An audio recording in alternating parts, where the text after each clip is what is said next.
And we're live.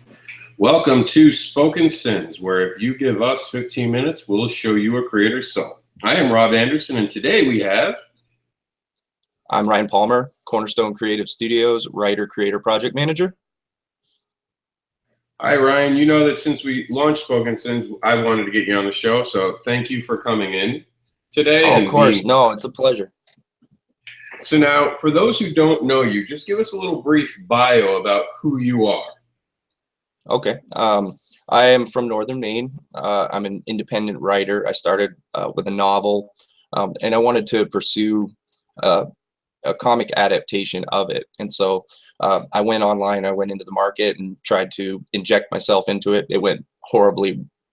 It went bad. I mean, at first, I didn't have any experience. This was a passion project, so I dove right into it with raw creativity and just a passion and went for it.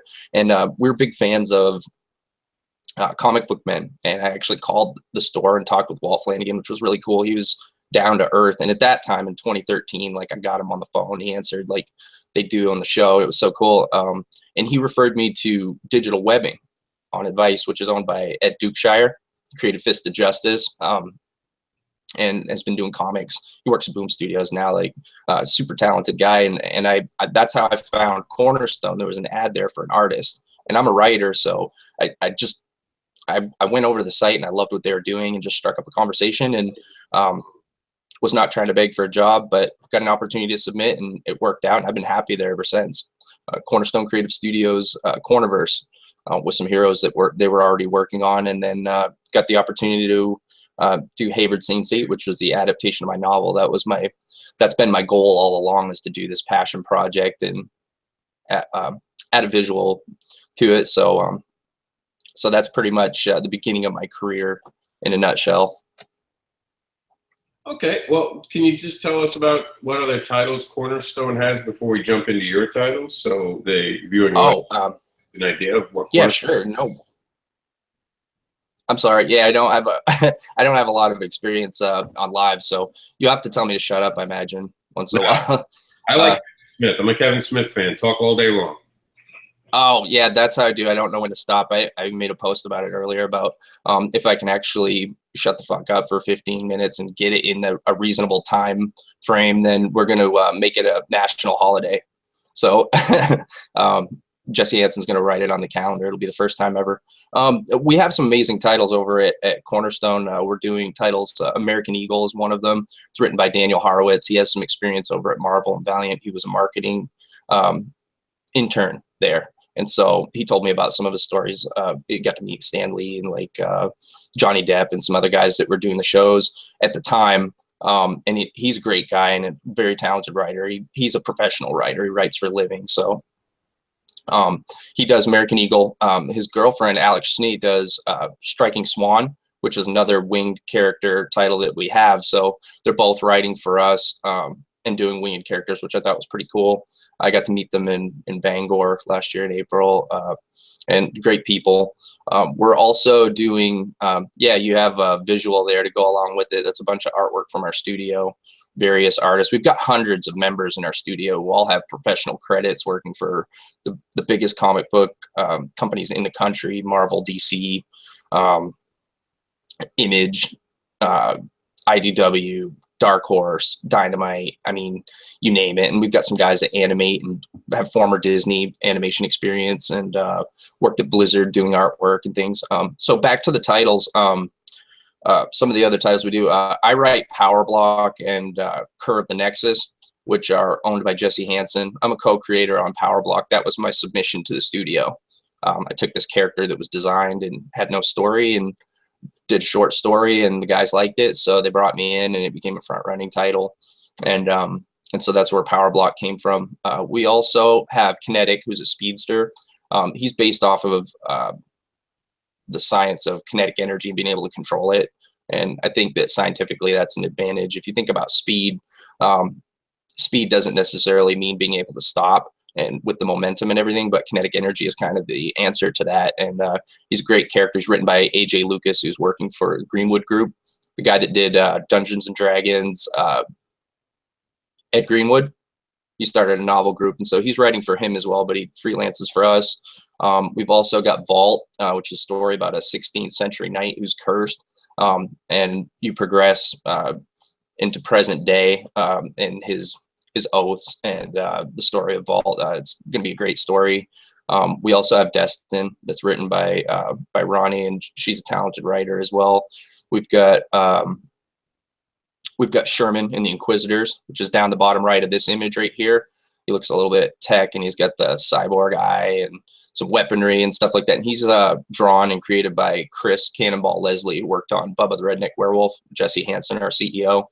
That was a title that they did together, an independent title that got a B-list movie deal.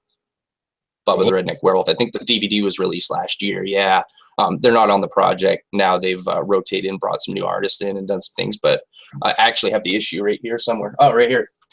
Yeah, we got that right here. Bubba the Redneck Werewolf. This is the issue that they did. Our CEO at Cornerstone, and Chris Leslie was the pencil artist on that as well, and he works in our studio doing artwork. So we also have Monty Stickman, who did Sentry. It's in the top right of this image here. He's got the green and red suit. Yep. And he does everything himself. He's a street painter in New Orleans. He does everything. He writes and does all of the artwork all the way up to lettering. And so he does the entire book himself. And it's a slower process, but he's passionate about it. You know, I mean, he's a street painter, for God's sakes. I mean, the guy's out in the street painting on these easels, like does New Orleans shows, art shows, and wants to do it in front of people and perform and entertain people as well. So he loves it, and he's a talented guy. We also have Victor Champion, who's in the front here with the gold and the scepter weapon. In addition to some other stuff that we're working on that's being developed. Like this is the stuff that we have working scripts for, and the art is already in production. And so we have a lot more loaded up. We have a ton of content over at CCS. A lot of contributors. Like we have a big staff, so it's an advantage. And I think that comes from Jesse Hansen. To me, I feel like he's a natural leader type. He's good with people, and he knows people, and he helps people to the best of his ability. And if he can't, he's honest enough to say that he doesn't know what the answer is, and he'll refer you to another studio member. Like everybody's been very supportive. Like this community in Cornerstone Creative Studios is fantastic. Just the people are great and talented, and he's found a way to bring those people that have both of those qualities together. So it's a beautiful thing. Oh, it encourages creativity. That's the message of the studio. It's in the title, like Cornerstone Creative Studios. It's our mission statement. You know, we want to encourage that raw creativity and capture that and make something that's exciting for fans. And I think we've done that. So I think that's very important, like you said, supporting each other. And it's nice to hear that, you know, you guys are a collective group who really does support each other and does actually get out there and tell people, you know, it's okay to be you, and, you know, give the right answers. That's always awesome. I see you guys are going to MegaCon Orlando. Are you going that was last year when they went. Yeah, all of those guys are members from our studios that went. I can name those right off, like Drone does sketch cards. He's done some for Disney, and John Jackman worked for Marvel and DC doing sketch cards, and also did some indie comic work, interiors and things. And Jim Sanders, we have a big staff, so I haven't met everybody, but I've got him on my friends list.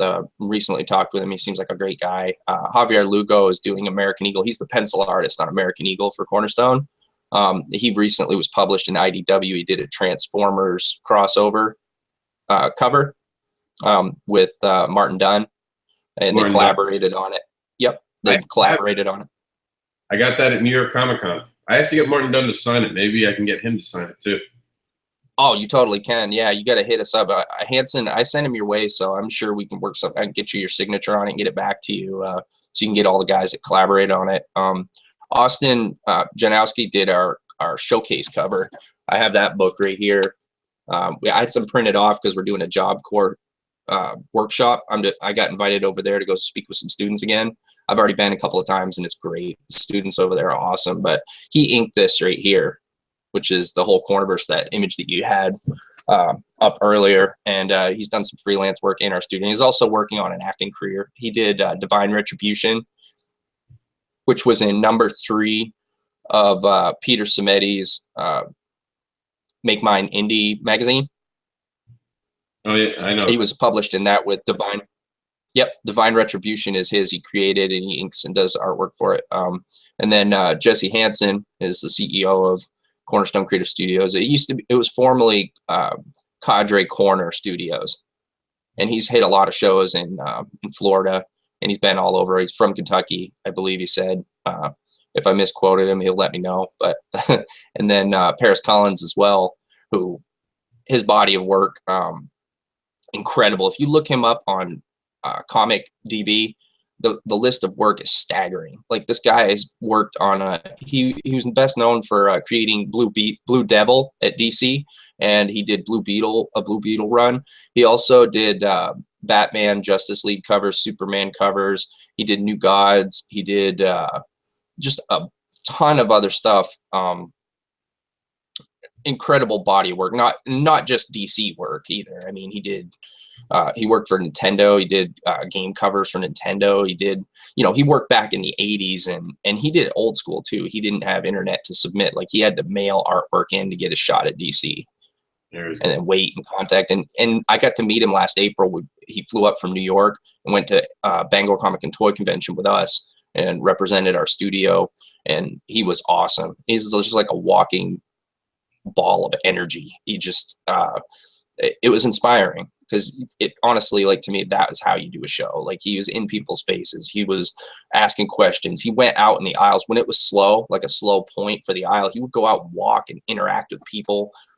He did drawings for kids. He did a panel while he was there and talked with Bob Wycheck, who worked over at Marvel. There's a friend of his and happened to get booked for the same show. So it was like a surprise when they were both there, and then they got to talk. And I wanted to meet Bob, and Paris introduced me to him and get to have dinner. And so it was great. It was a great weekend, and I want to do a lot more shows. It's just been very busy, and we've been doing work. But yeah, that's the crew that was at MegaCon last year. All of them. They didn't go together. They all had separate tables, but they were all going to MegaCon. Now, is there a plan for the one together under one table, or is it going to be the same thing? Because I'll definitely put everyone on Written SiNs who's going and help them get the word out that they'll be there. Okay, so this was for last year's shows. You could list last year's show. You can see the 2016 date on it. So they went last year. I know Jesse Hansen's interested in going this year, and he's been talking with some people about going. And there's lots of guys from our studio that are from Florida and are interested in going, and some are going. And so we're still working that out right now. I think there's some time. Isn't it May? It's this year. MegaCon's in May again. Basically the same time off by, I think, a day or two. It's Memorial Day weekend. Okay. Yeah. All right. Yeah. No, I know Jesse's interested in going and bringing we have our updated preview book that he wants to bring in, and we've got some bio images that we're bringing in, some more artwork to show the fans. This is a big project to get all of these titles. You can imagine each one of these heroes having their own title, and then we've got a bunch of stuff that's still in development, and so getting all that in shape and with a staff that big, you imagine an art team on each one of those books. Like, we've got a humongous staff, and so we're interested in talking some more with some guys that are doing private investment, and also looking to do crowdfunding, which I'm building for now for my own title, Hayward Saints 8.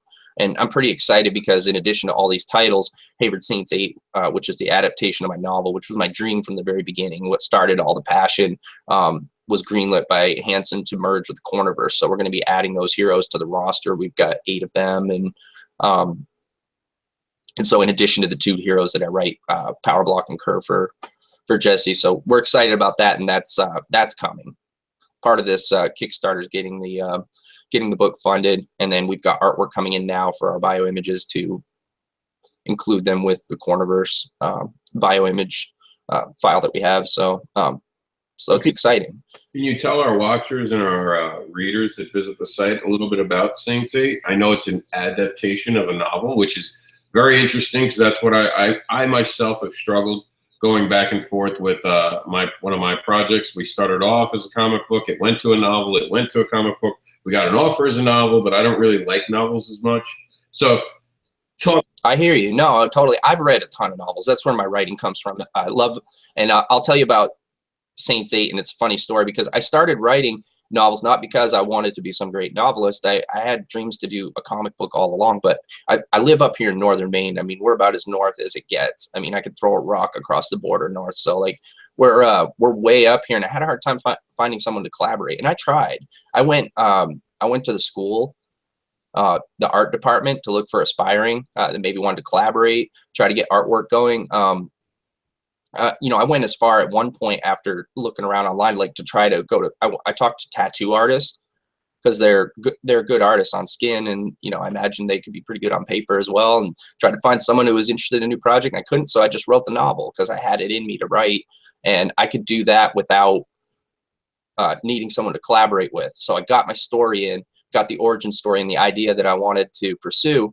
And so now we have this opportunity to take that from this future setting and go into a present day Hayward Saints 8 Federal Offensive Responders, which is basically this group that was recruited by guardian angels. There's a picture of it right there. You can see it on the middle of the screen. It's got the that's the Hayward Saints 8 intro to the comic story right there. Yep, you can click right on that. Nope, the one on the left of that. Yep, that's the picture image right there. It's right to the left of that. That's the cover, the wraparound cover that was for the novel. It's got the awesome angel on the front before he got his name. Those were the inks for the image. It should be right next to it.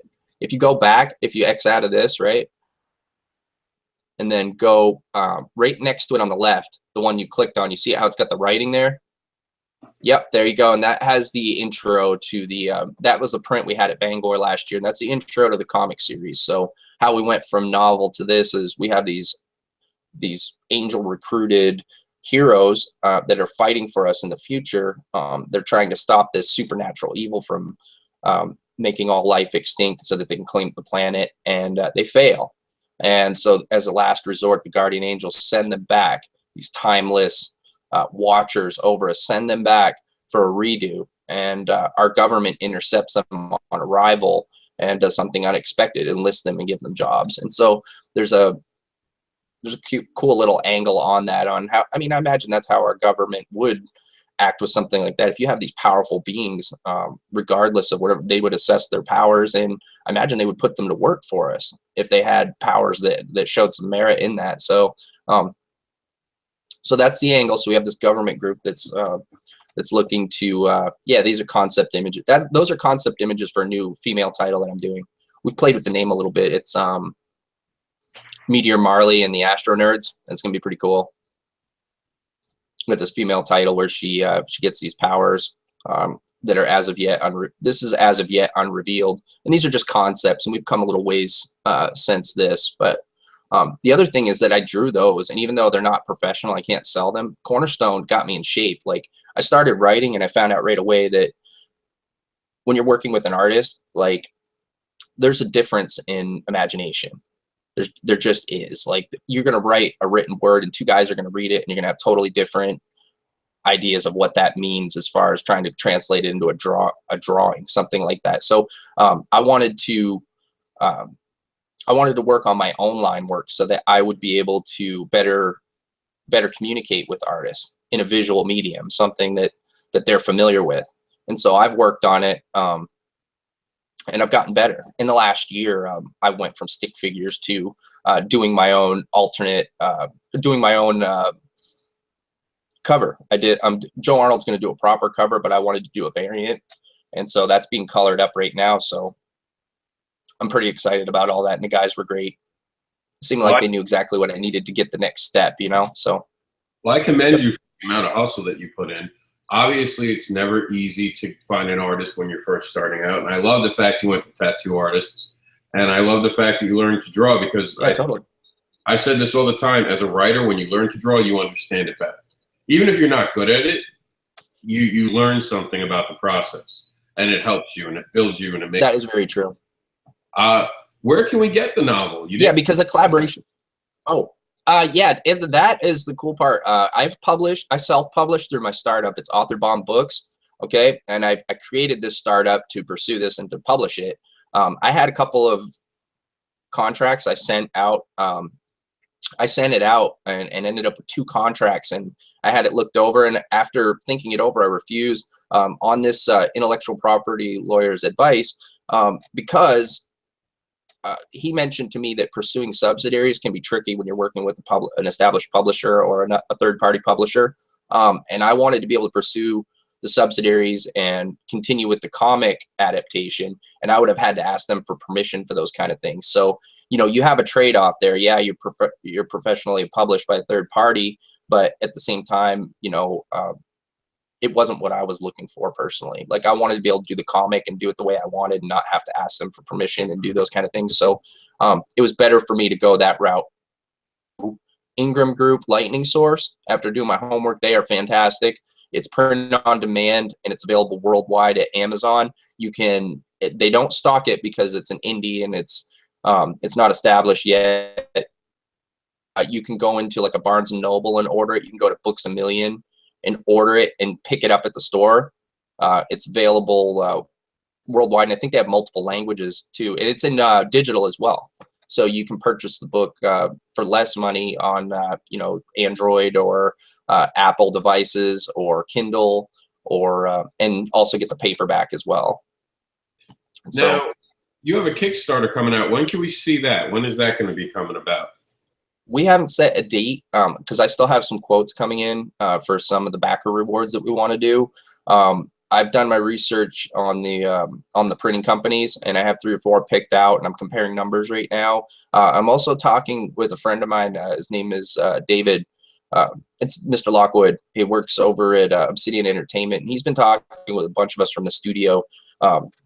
And he's a great guy, and he already has a lot of experience with this, and so I'm talking with him right now about possibly working as a campaign manager, which is great. And so there's things like this that we're still discussing. It's not set in stone, of course, but we would like to talk about it at least and see what we can do so I can focus on the campaign. It would be great to have a manager that already has experience with this kind of thing to give me a hand so I can focus more on getting updates to the fans and focus on fulfilling the backer rewards and doing those type of things. And we're also talking with Matt Hogan over at Megaton 3D about some interesting things. They do 3D printing, and they have been for a while. They have a contract with Universal Studios, I was told by him personally, and also he's done some work for Disney with vendors printing 3D toys. And they just last year, at the beginning of the year, I think they just got an industrial rig to do 3D printing, and they've been doing amazing things down there in Florida. So so there's a lot of things that are up in the air. So we haven't set a date, but we're looking to do it this summer. To answer your question, I would like to launch by this summer because we are ready. We're ready to go with this thing. My art team as well. I'd like to take a minute, if I could, Rob, if you don't mind. Can I take a minute to thank my team? Absolutely. They're right there. Oh, yeah, they're right there. Right when I say that, somehow you're right there, and I got my team listed there at the bottom of the screen. These are this is Hayward Saints 8. You actually found a great page, because if you go to Ryan Tyler Palmer, the writing page that you're on right now, each one of these heroes has a write-up associated with the picture. When you click on it, they're sorted images. Some of them are from the pinup, some of them are from the actual finished pages that we have so far. But if you click on the see more there, you can see the write-up that I made for each individual hero, telling a little bit about their backstory and what they're all about in the universe story of, say, Hayward Saints 8, and a little bit about their powers and their personality and different things like that. So that's great. But I'd like to thank my team. I have a big list here of guys that contributed. I've got Joseph Arnold, who did the pencil work here. He did this Mammoth Monk right here as well. He does my interiors. He's going to be doing my cover. He's done pinup images for me. And him and I are together on this. He's a super talented guy. Yeah, like he did this here too as well.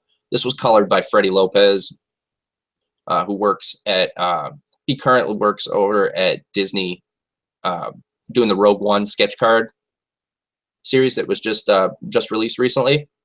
He's extremely talented. I like him as a person, so I approached him to do it. I mean, he's obviously talented, but I like him as a guy. Like, I like him, and so I approached him. And we have lots of talented guys, but one of the I best. saw something in him. And okay, so what's that?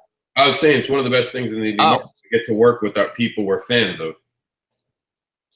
Yeah, exactly. No, you hit the nail right on the head right there, Rob. I mean, that's the coolest thing about it when you're doing this is looking for guys that are you want someone who's talented, obviously, but you a lot of times along the way you find like-minded people who like the same have the same interests, or they're just cool people to hang out with, let alone like create this awesome stuff with. So I love that about it. I love people, the collaboration. I like people, so that's what my goals are, to do this, create the comics and things. And I want to do more shows because I like to be in person. I like to shake hands. I like to talk with people about stuff I'm passionate about and see what they're passionate about.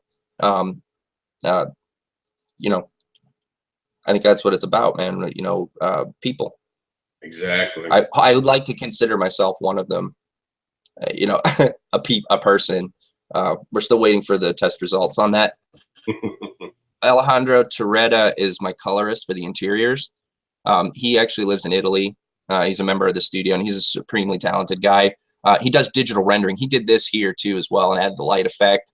But he did some rendering throughout the book like that to enhance certain images. And he's done some repair work on some things when we made some changes, maybe last minute when we were building these preview pages. This is a piece of an interior page from the preview pages that we have.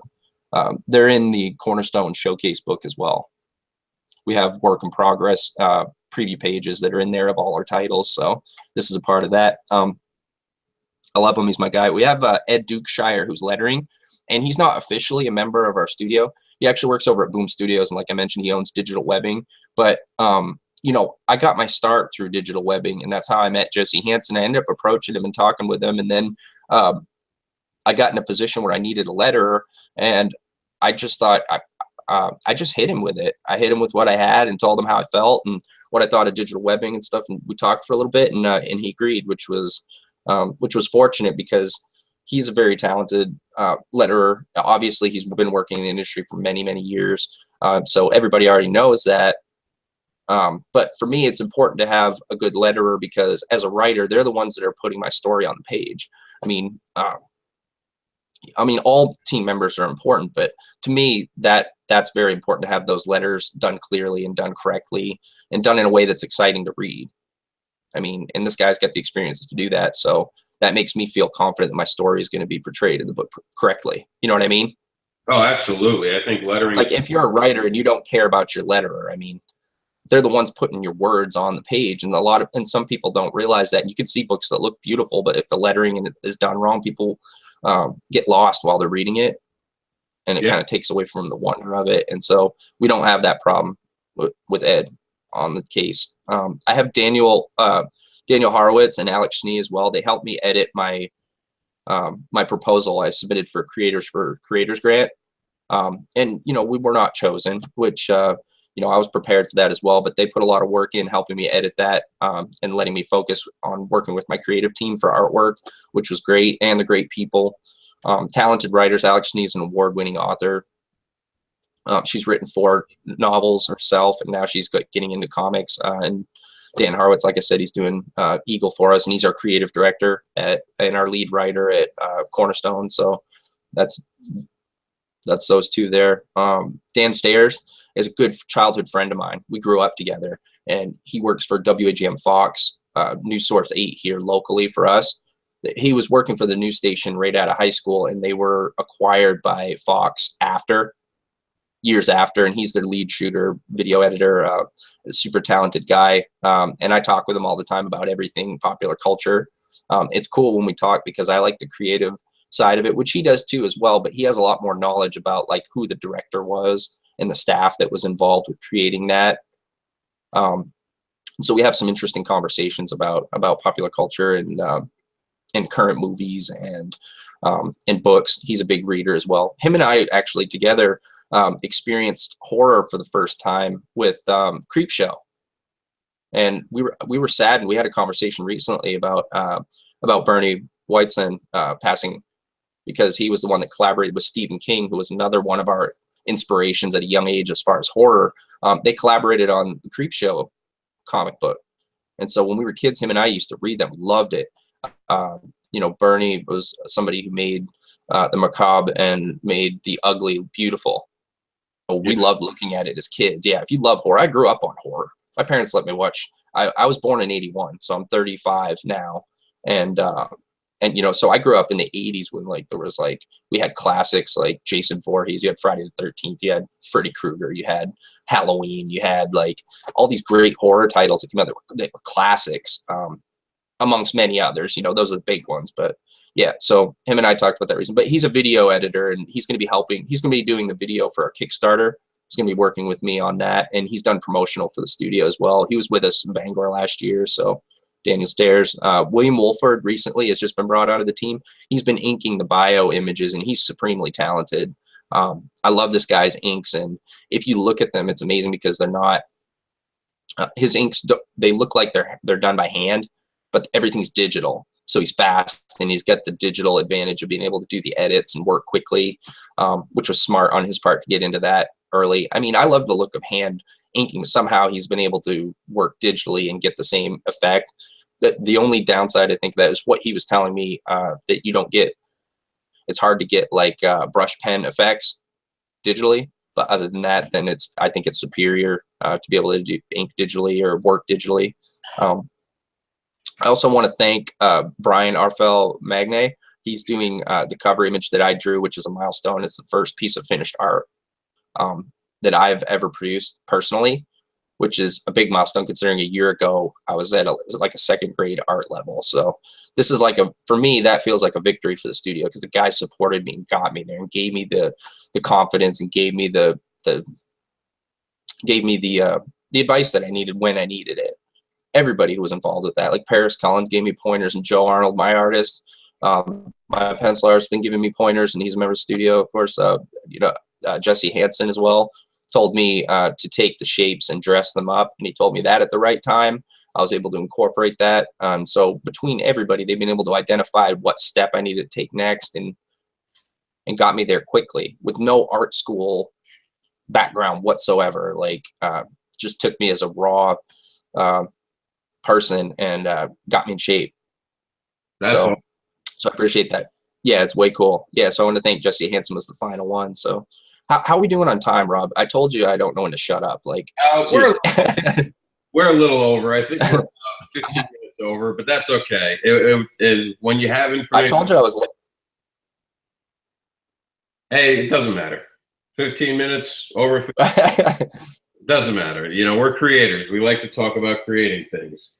But on that note, let's try to wrap it up now. Tell us what indie titles you are a fan of that aren't your own and aren't cornerstones. Okay, well, that is an excellent question, and I have to say my all-time favorite. Do they have to be indie now? Like when I was a kid, I was big into Ninja Turtles, and that started as an indie title, and that's what inspired me at the very beginning. But I do have to say, as far as indie titles, anything, I've been a big fan of. James does some amazing independent titles, and he's a great guy too. And I've got a lot of advice from him as far as Kickstarters go, because he's been doing the comics launch thing. But his titles look great, and he doesn't play around. He's doing this to produce a beautiful product, and he's done that. Who else for independent titles? Geez, there's so many of them. It's hard to even just pick one out of the crowd as somebody who's. I gotta say, like, see, some of them. I was gonna say recently I've been interested in stuff that Dirk Manning is doing, but he's not really indie because he's working over at Devil's Due, producing this stuff. So he's not. No, it's still independent. It is still considered indie. Yeah, anything that's not Marvel or DC is basically indie at this point, because those are okay. Oh, another thing is Rose as well. That was done by former writer of Wonder Woman. Oh, escapes me. It's probably because I'm live, and I don't know why her name escaped me. Sure, Meredith Finch, the Rose, and it looks fantastic. The artwork looks fantastic, but she's published over at Image with that. It was her indie project at first, and then the next post I saw, she was producing it over to Image officially. So technically, that's not. It was indie on first release, and then she was picked up over there. So. And that's a talented family. Are you kidding me? You got Meredith Finch, and then my favorite pencil artist of all time, not to slight anybody else, but is David Finch. Like, he's amazing. I have pencil work of his when I was learning how to draw. starting to learn how to draw and still learning now, but I would look at his work and that would inspire me. And even when I'm about to write, like I would look at his, and not his finished work, his pencils. I would look at his pencil work that I procured from the internet. Don't tell anybody that I procured it. It's for personal use only. So. Well, thank you. Thank you for taking the time today and being on our show. That's awesome. Dirk Manning, and I think everyone, and I think you can agree, we all start somewhere, and just because you've made it doesn't mean you can't go back to the indie market and show some love and do your own projects, because let's be honest, DC and Marvel are always rebooting. So we welcome everyone back to the DC market. I don't think anyone's, I mean, back to the indie market. I don't think anyone's too big for indie, right? That's absolutely true. And that's right in line with something that, I mean, I feel personally is that hurts. It hurts creativity when you have these larger houses that are kind of dictated by their fans in a way. Once you're established at that point, you have all those fans, you're trying to make them happy and keep your readers, and at the same time be creative. And it's hard sometimes to do that. And especially when you have creators that are coming in and being hired and they don't own the work for page rate, like it's hard to buy creativity. You can get guys that are passionate about working on projects, and I'm not saying that it doesn't work, but in all cases, but you know, I think that having a solid indie market and new up and coming ideas will make our entertainment diverse. And it's even more important now with bookstores closing down, and that, you know, those type of things don't encourage people to become new writers. You know what I mean? Nobody's going to tell their son to go into a dying market of writing and try to make a living, especially the way that life is and the struggle of trying to make ends meet and things. They don't want to see their kids struggle. They do it out of love. Tell them not to. And so if we get into a situation like that, the quality of writing in our entertainment is going to go downhill. We need all of this diversity so we can pick out of these projects some of the best that come up, and we have a more diverse market to choose from. You know what I mean? So that indie is very important. You cannot just have these established. You need them. I'm not bashing like established houses like DC and Marvel. I mean, obviously, like they're great. If you're saying that you're better than them or trying to one up them, or that they are doing it wrong and you're doing it right, you can't, because they started it all. They're what inspired us to start and get into comics. They're what we love about it. You know, you want to add to it, and I think indie does that. It adds another angle to it and contributes to our future entertainment, and we need it. So I commend you, Rob, for backing that up, man. No problem, man. Ryan, thank you for being part of it. All right, guys, we got a little over time, but it was well worth it. You can check out Ryan and Cornerstone on writtensins.com. We're going to have all these links put up so you guys can enjoy it and figure it out. Just really quickly, I noticed it's Nathan Kelly's birthday. Just a shout out to him. All right, Ryan, have a great day. We will, of course, will be in talks about talking about the Kickstarter when it comes out. Of course, Written Sins has your back. Yep, definitely. Yeah, get a hold of it when we launch that, and we'll do another one of these. Thanks for having me, Rob. Anytime. All right, guys, have a great day.